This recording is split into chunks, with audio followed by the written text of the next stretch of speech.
चक्कर में। उनसे ये पूछ लेना कि तुम्हारी वोट क्या है। उनकी अपनी 1 लाख में से 50 में से भी मेरी है, उनमें जाटों में, किसानों में, मजदूरों में। जैन साहब ने इन जाटों का साथ छोड़ा, किसानों का साथ छोड़ा, और वे या तो डर के उधर चले गए होंगे। इनका सब कुछ खत्म करने का चाहते हैं जैन साहब। आप देख लो क्या छोड़ा किसानों पे इन्होंने। बहन जी मुजफ्फरनगर में आ रही हैं और बड़ी ताकत में, बड़ी तादाद में ये लोग वहाँ पहुंचेंगे। झूठे वादे करने वाली है सरकार, अब क्या दे सकती है? मंदिर मस्जिद के सिवा कुछ नहीं है हिंदुस्तान में। मुजफ्फरनगर लोकसभा क्षेत्र का गांव है लछेड़ा। यहाँ पर दारा सिंह जो प्रजापति हैं, बहुजन समाज पार्टी के प्रत्याशी, हम इनसे बातचीत करेंगे। मैं आपको दिखा दूं किस तरह की भीड़ यहाँ पर नजर आ रही है। और यहाँ पर जो दारा सिंह प्रजापति है, इनके स्वागत के लिए इनका यहाँ का एक कार्यक्रम रखा गया है। इनसे बातचीत करेंगे किन किन मुद्दों को लेकर ये जनता के बीच जा रहे हैं और कब तक अपनी जीत मान रहे हैं, क्या क्या ऐसे मुद्दे हैं जो जनता को बता रहे हैं कि जो उनको वोट दे। सिर्फ एक हिंदू मुस्लिम के नाम का जो चल रहा है ढोंग, उसके सिवा कोई विकास नहीं है। विनाश की तरफ हमारा देश प्रदेश जा रहा है। सड़कें आप देख लो, स्वास्थ्य आप देख लो, शिक्षा आप देख लो, अगर कहीं भी सुधार हो, स्वास्थ्य और शिक्षा पर लेकर हम जा रहे हैं। और लोगों जो सर्व समाज का सम्मान ये सरकार नहीं दे सकती। माननीय बहन कुमारी मायावती जी ने मुझे यहाँ भेजा है इनकी लड़ाई लड़ने के लिए।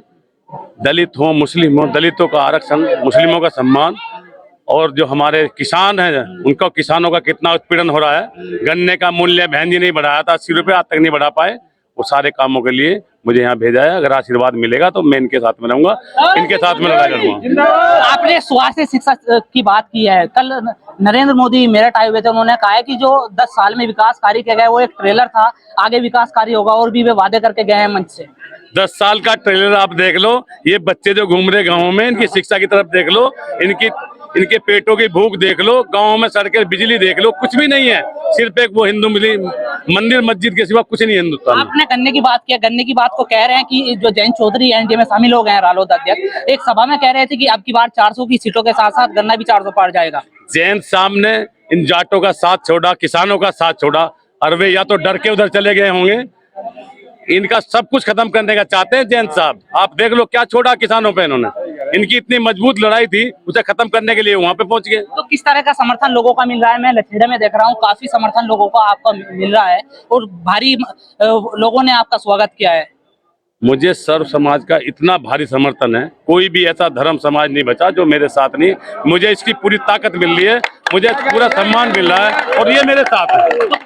कौन से उस पे आप फर्स्ट पे मान रहे हैं अपना आपको, सेकंड पे या थर्ड पे, कौन सा उस पे मान रहे हैं आप? हमारा मुकाबला किसने? हम सबसे बड़ा मुकाबला हम हैं, हमारे से किसी का नहीं। डॉक्टर संजीव बालियान कह रहे हैं कोई भी टक्कर पे नहीं है हमारे, क्यों पड़ रहे हो चक्कर में? उनसे ये पूछ लेना कि तुम्हारी वोट क्या है। उनकी अपनी 1 लाख में से 50 में से भी मेरी है, उनमें जाटों में, किसानों में, मजदूरों में, और पूरे हिंदुस्तानों में।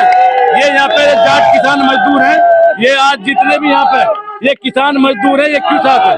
ये सारे जो वे कहते हैं कि जाट 1 लाख में से बटे, पर उसमें 30% मेरे हैं। तो ऐसा क्या कह रहे हैं इन लोगों से, ऐसे क्या वादे कर रहे हैं जो ये आपके साथ आ रहे हैं? इनको मालूम है, सारे जो सर्व समाज है, कि कैसी हिंदुस्तान में राजनीति चल रही है। दलितों का आरक्षण, मुस्लिमों का अपमान, जाटों की सारा सब कुछ छीन लिया गया, और क्या बचा इनके पास में? तो आप अपनी टक्कर संजीव बालियान से मान रहे हैं या नरेंद्र मलिक से? मैं किसी से टक्कर नहीं मान रहा। वे मानते हो कि मैं पहले नंबर का कैंडिडेट हूँ। आज ये स्थिति में कितनी वोटों से जीत हासिल कर पाएंगे और एमपी बनेंगे? तो लाखों में खड़े हैं। इनका यह भी बता रहा, आपको जनसाला आप देख लो कि लाखों से ऊपर की जनता यही बता रहे, मैं तो नहीं बता रहा। मायावती जी आ रही है, कब आएंगी मायावती? 14 अप्रैल में बाबा साहब का जन्मदिन मनाने के लिए बहन जी मुजफ्फरनगर में आ रही हैं, और बड़ी ताकत में, बड़ी तादाद में ये लोग वहाँ पहुंचेंगे। किस तरह का असर देखने को मिलेगा? मायावती जी यहाँ के संबोधित करेगी तो क्या जो वोट है और वोटों की संख्या आपके पाले में और भी ज्यादा बढ़ जाएंगी? अभी तो बहन जी का कैंडिडेट उतरा है यहाँ पे 1 महीने से। इनकी हवा खराब की यहाँ पे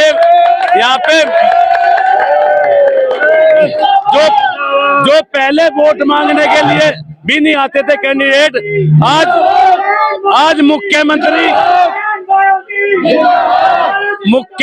जी, उप मुख्यमंत्री जी, अमित शाह, और आने वाले 17 तारीख में माननीय पीएम साहब आ रहे हैं। तो आपको पता होगा इनकी ताकत के आगे पूरा हिंदुस्तान झुका हुआ है। मुझे तो क्या जो रैली की गई है, प्रधानमंत्री नरेंद्र मोदी आए, 2 प्रदेशों के मुख्यमंत्री थे, मुख्यमंत्री योगी आदित्यनाथ भी थे, कई जो दल है उसके अध्यक्ष भी यहाँ पर मौजूद थे, तो क्या उसका भी प्रभाव पड़ेगा या कोई प्रभाव नहीं उसका पड़ेगा, जो वादे करके वे गए हैं यहाँ से लोगों इन से? लोगों को पता 10 साल में किए हुए झूठे वादे, इन सबको पता के 10 साल से झूठे वादे करने वाली ये सरकार अब क्या दे सकती है।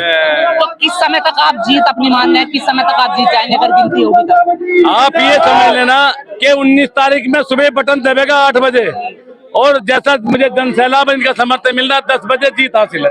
ठीक है, हमने जो हमारे साथ मौजूद है दारा सिंह प्रजापति से बातचीत की है, इन्होंने क्या कहा है वो आपने सुनाई है।